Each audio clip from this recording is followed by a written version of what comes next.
Elena Tegovska. I work for the European Commission, the DG Education and Culture. I work in the higher education unit, in the team in charge of the monitoring of the implementation of the Erasmus Plus program.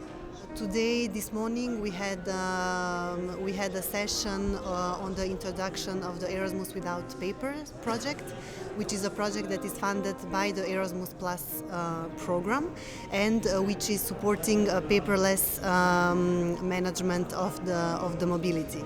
So, as I explained during my intervention this morning, the Commission looks forward to the digitalization of the management of the Erasmus Plus program.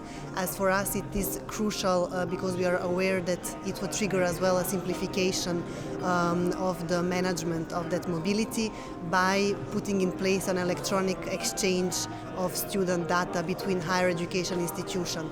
And the idea of the Erasmus Without Paper project is to become a sort of one-stop shop where higher education institutions could come in and by joining that network they would be able to exchange all kind of information that they are currently exchanging by email, which is triggering paper, etc., etc. My name is Valérie Meus. I'm from Ghent University in Belgium, but I'm also the coordinator of the Erasmus Without Paper project, which is an international consortium of 11 partners, 8 countries, and in future it will be increased to 3 more countries, and gradually we will build it up for the rest of Europe.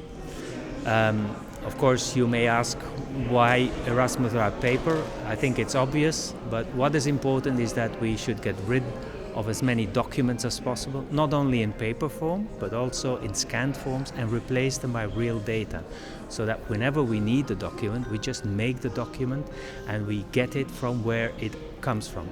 If your students go to my university, for example, you should be able to get all the information about your students from my university and vice versa. And if we do that, we will save enormous amount of time for the administration, because now they have to do it by email or by regular mail. They have to look for the certificates, they have to look for the signatures and so on. We want to make this all international in a way like the banks are already doing in Europe, and also, for example, the airlines. If you have a problem with your ticket, you get stranded in America, they can make you a new ticket, they have all your information and so on. So this is the kind of thing we want to do for higher education and streamline it for the whole of Europe, and that's the basic idea.